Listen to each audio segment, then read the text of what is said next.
Hey there, I'm Gabby and I'm a wet on wet oil painter. And today we're doing Gabbing with Gabi, where I'm going to talk to fellow YouTubers slash wet oil painters about their processes and their careers. Just kind of give them a chance to put down their paintbrushes and talk about how their painting is going for them.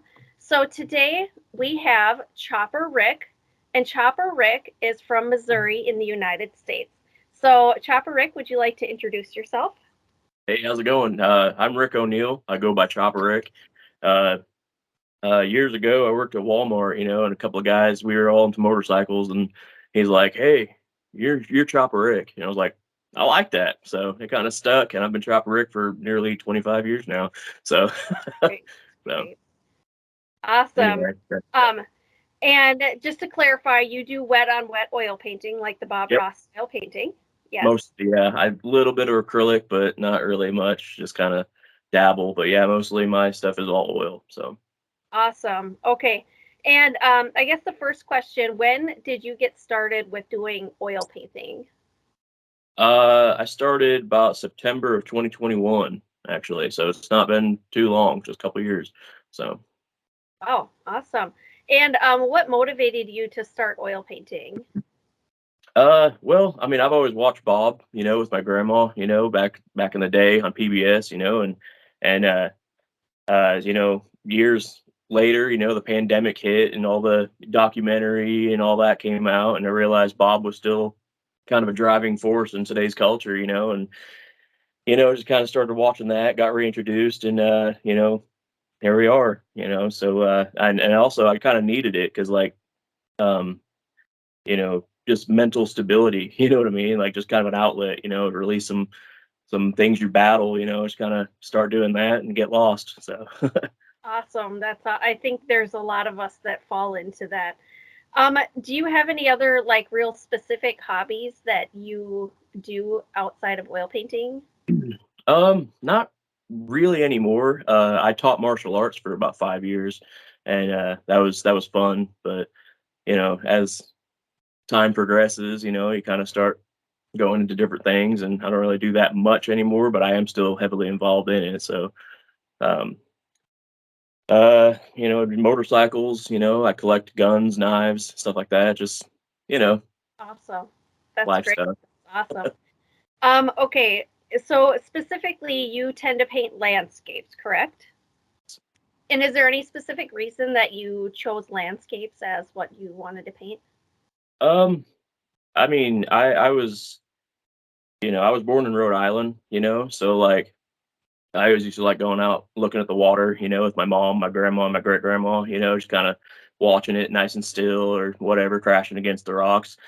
So then we moved here, and we got a little bit piece of land, and it's kind of in the woods. I used to like going exploring and kind of just looking at the trees and all the just the nature of it and the skies. I'm an only child, so I spent a lot of time outside, just kind of playing by myself. So yeah, it's just kind of what I'm drawn to. I just kind of, I dig it, and I can make my own world, like Bob says. It's like none of the stuff that you see in the day to day, involved in it. So you just gotta make up your own happy place, like you said. So That's great. That's yeah. wonderful. Um, so how long did it take you before you kind of felt like you had a handle on oil painting?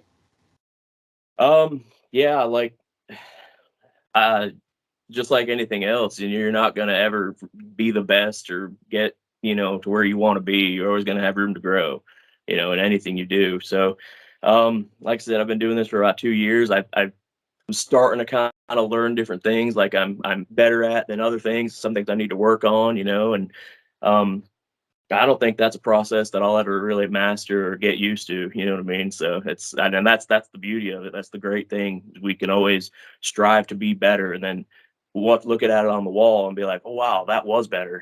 So I think that's the best part of it. Yeah, that's great. And I totally agree. So, is there any specific artist that you are inspired by or that you really admire? Yeah, first and foremost, obviously Bob, Bob and Bill Alexander, they're the ones that kind of laid the groundwork for us, in this kind of thing. I watch a lot of YouTube, you know, and Bram Bevan's on there. He's one of the go-to guys I watch. Josh Kirkham on Paint with Josh. Zach Rodriguez from Zero Art. He does a lot of cool stuff. Uh, painting with Yvette. She's from Oregon, and she does a lot of the landscapes and stuff like that. And I just really enjoy watching them. They're calming, you know what I mean, and you learn a lot from them. Actually, also you, because I posted in one of the groups here recently and about starting a YouTube channel and whatnot, and you commented on there with some of the you know advice on the apps and kind of what you do, and you said if there's anything that you can help me with, just reach out, and that really hit. That really went through me. I was like, wow, that's cool, So here we are talking, now, so that's kind of cool. But Yeah. yeah, influences and everything, they're all around us. You just got to look for them, but those are some of my top ones right there. So Awesome. And I really do feel honored that I was able to help in some type of process, because I feel like that's my purpose on earth, is to help yeah, other people. So okay, let's see. First of all, do you sell your artwork? I do. Okay. I've sold a few of them, so yeah. And how has that process been for you, or is there anything that has been really successful for you in that process? Right now I just kind of rely on like Facebook posts. I post on my personal page or my um Chopper X Customs page, if you will. And sometimes if people like them, everything's for sale. Honestly, whatever. I'm not. Sometimes I get a little attached to them, but I mean, if somebody wants to have them on their wall, then that's awesome. I'm sure. Let's make that happen. But yeah, basically Facebook posts, any kind of if like I said, somebody's interested in it, then they can send me a message and we can go from there. So Awesome. That's so cool. And do you have pieces right now that you have that are available for sale? I Or, do. Yeah, but oh, I was just going to say, I didn't know if you had, caught up with selling everything that you had, or if you still had some pieces laying around. oh yeah, I mean, like I said, everything I do. I mean, if I post it and somebody wants it, that's cool. It's like I'm totally honored and floored that somebody would want to even hang my stuff in their house or whatever. But yeah, I've got you know, just usually on my Facebook, I'll say if something is sold. You know what I mean? So I mean, if it hasn't said sold, then I still have it. So. Awesome. Okay, that's great. Okay, so what advice would you have for people who are just getting into this? Yeah, just go for it. Get yourself some supplies, You don't have to spend a fortune, just go get some stuff, cheap stuff, and just start stroking your canvas, you know what I mean? Just put some paint on it.